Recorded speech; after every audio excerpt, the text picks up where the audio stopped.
Let's do a quick experiment. Two trucks start right here on Monday early morning in Mulberry, Florida, and then go for a week out.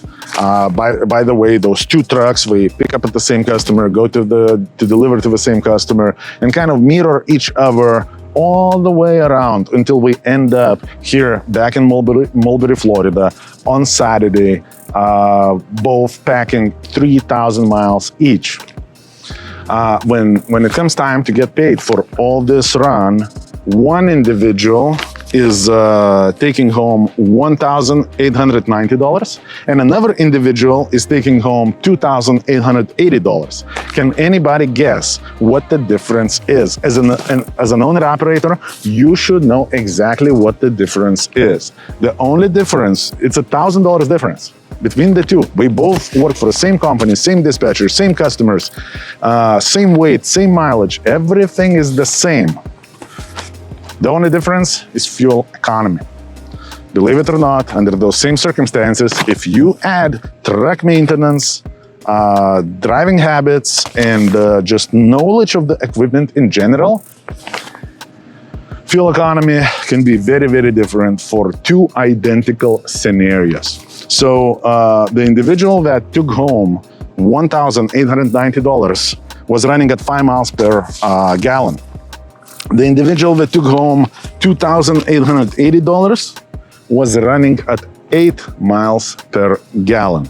So now that we know that, fuel economy is nothing to mess with. It's a very serious thing, and you need to pay attention to that as an owner-operator. You need to know your equipment. You need to know how to achieve the best fuel economy, because all those people advising you how you need to run so fast that they don't know if you're an airplane or a truck, we're wrong, I'm right, deal with that. All right, so now let's say you are the guy getting shorter end of the stick.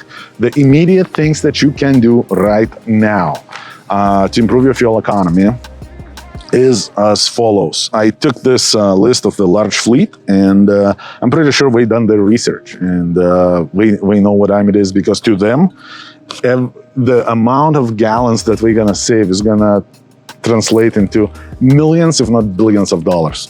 All right, so now let's talk about the things that you can do. First of all, slow down. Did you know that as you go from 65 miles an hour, that's on the average industry-wide, to 75 miles an hour, so 10 miles difference, your fuel mileage will drop by 27%. So 27%, let's just say a quarter, right? If you're running at 6 miles a gallon at 75, you should be able to be at about 7.5 at 65. So here we go, that's the difference.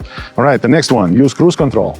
The problem with, that you will get bad fuel economy without cruise control, because you drive all day long, and without cruise control, you will tend to slow down, speed up, slow down, speed up, slow down, speed up. It already happens enough just due to the traffic. There is nothing that you can do about that.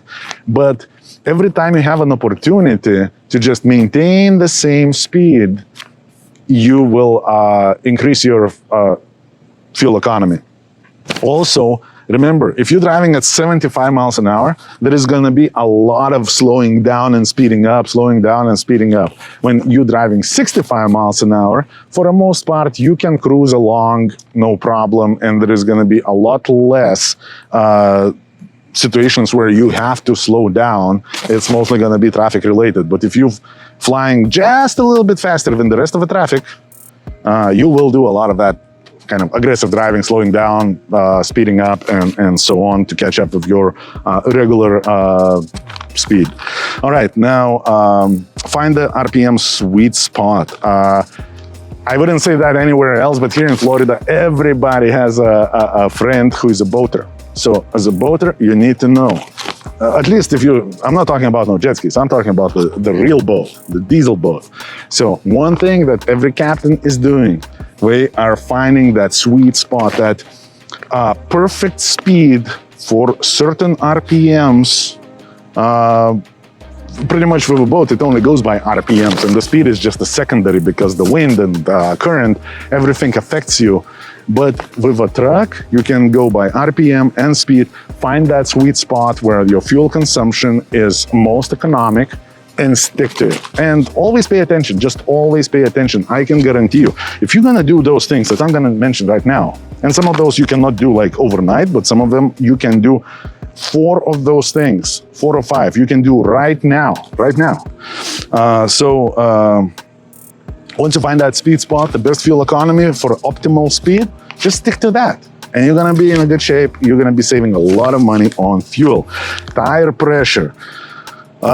On the average, tire pressure is about 95 to 105.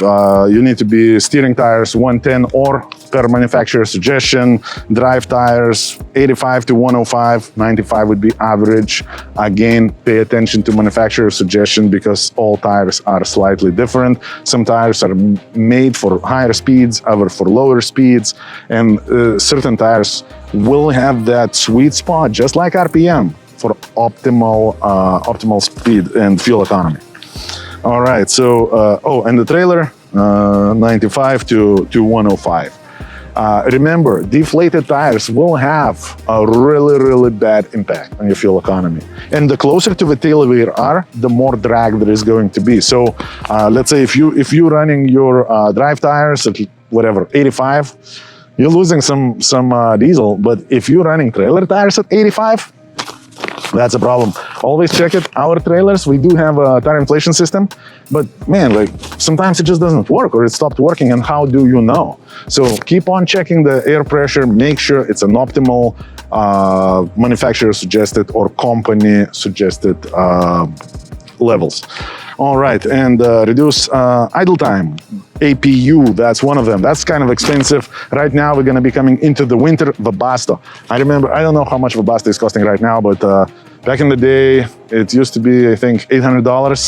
$800, and during the winter, when it's cold, that's all you need. Gonna burn less than a gallon per 10 hours. So that's a lot better than idling your truck and using your engine's resources just to get warm.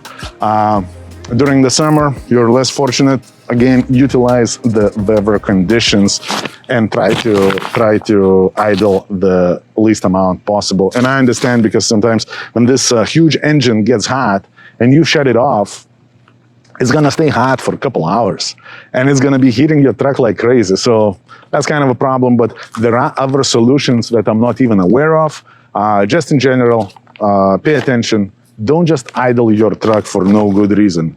And you may end up making $1,000 more every week on the same amount of work. All right, guys, hope that helps. If you're looking for a good company to partner up with and you are a Florida-based owner-operator, give us a call, 863-342-5171.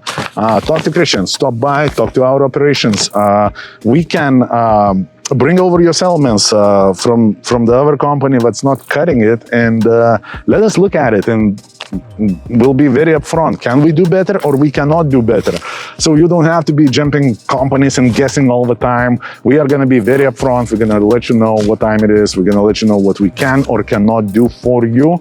And we believe in transparency, and that's how we run our business. Again, we're located right here in beautiful Mulberry, Florida, just a few miles south of Lakeland.